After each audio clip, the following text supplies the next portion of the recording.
I'm Nigel. I'm Miranda's husband who has this channel, and she's often asked me to make videos about ME and that. I've made a few, but that's about it. But I think this one's quite important, I think, for everybody. But today actually marks the 29th year of me having ME. For the first 3.5 years, I was in a right old state. Thought I was going to die every day, but I didn't, obviously. Um, and I've had some good runs, really, in comparison to a lot of people, where they're bedridden for many years, like Miranda.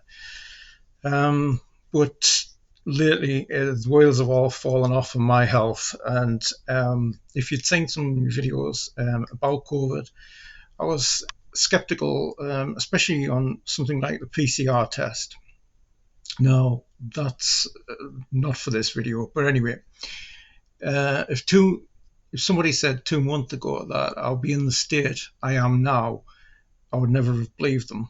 But about it's 7 weeks today when I got taken into hospital for COVID, and what actually happened was in the middle of July, both me and Miranda both got COVID. And I suppose in one way it's a good thing for me that I cannot remember a single thing about any of it. It's just an absolute blank. There's 2 or 3 moments or things that I did in that time period that I can remember, and the rest is just a blur.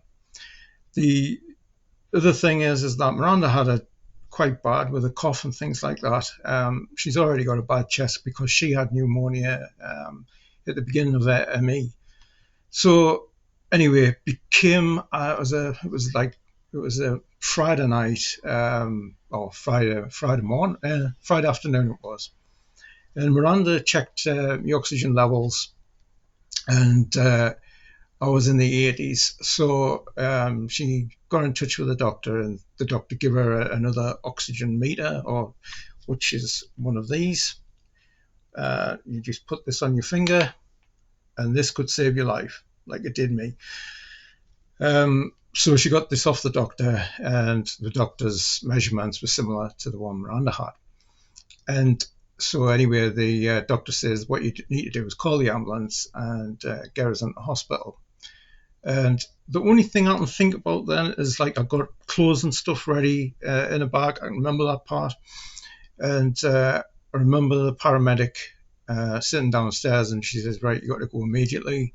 And so anyway, she said to the driver, the ambulance driver, or one of the ambulance people, to drive her car, and she was going to be in with me. And that's from that time on, I can't remember anything about the hospital thing until I'd had an X-ray. I'd had loads of tests. Can't remember anything about them.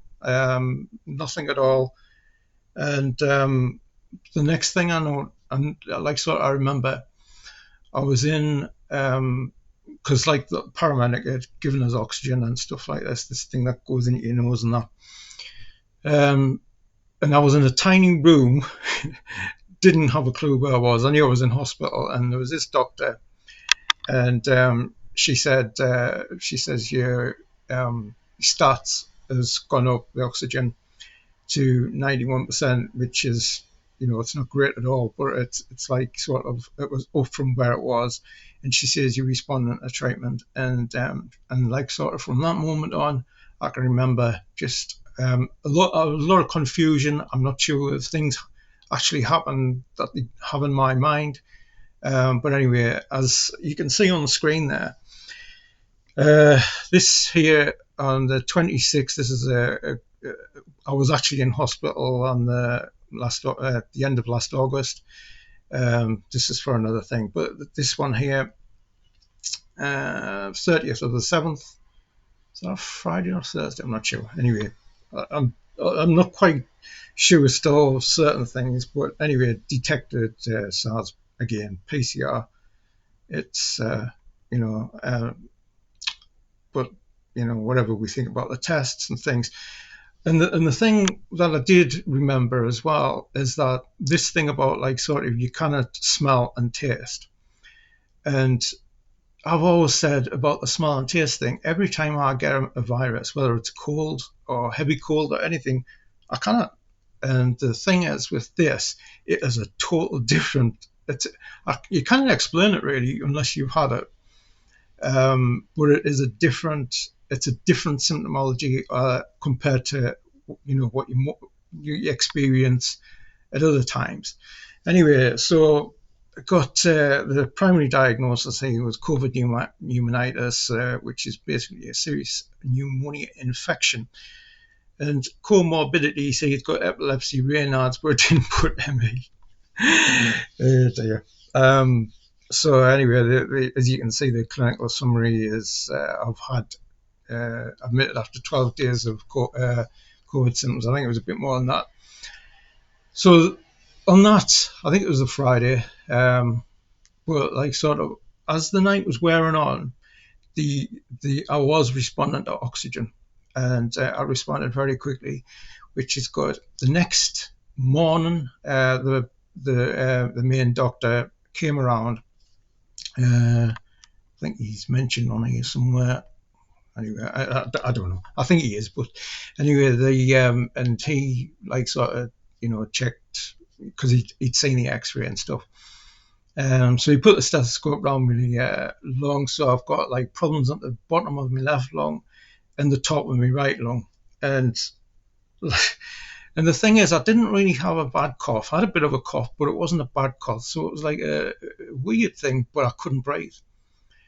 And even now, I've been out for 7 weeks, and I still kind of breathe properly, but my oxygen levels are normal.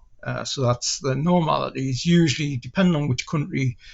In England, it's about 95 to 100%. In some other countries, 94 to 98% or more. But around that 94, the doctor said to me, anything under 93% is something to be a bit worried about. So when I was in hospital, I said to me, like sort of this doctor who said, you were responding in this tiny little room, you were responding to the oxygen. Then I thought, right, I'm going to try and fight this, because I can't remember anything else. And anyway, I knew I was really, really ill.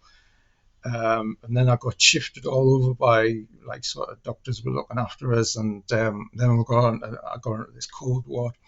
Staff were fine. I'm afraid the people, especially the lad next to us, he was just a nuisance all the way through the little visit, and it turned out to be a short visit.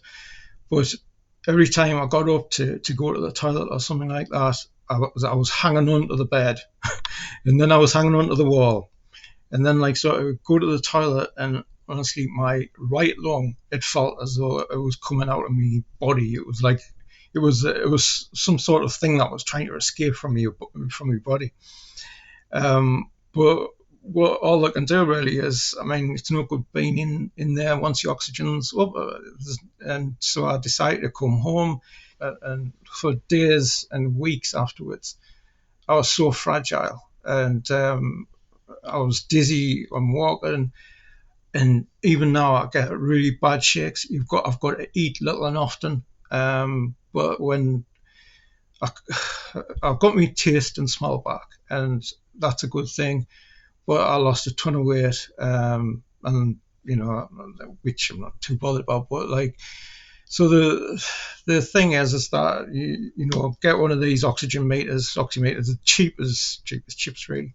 But yeah, so there's a few. I would like to do a vlog on this, but I'm really not well enough a lot of the time.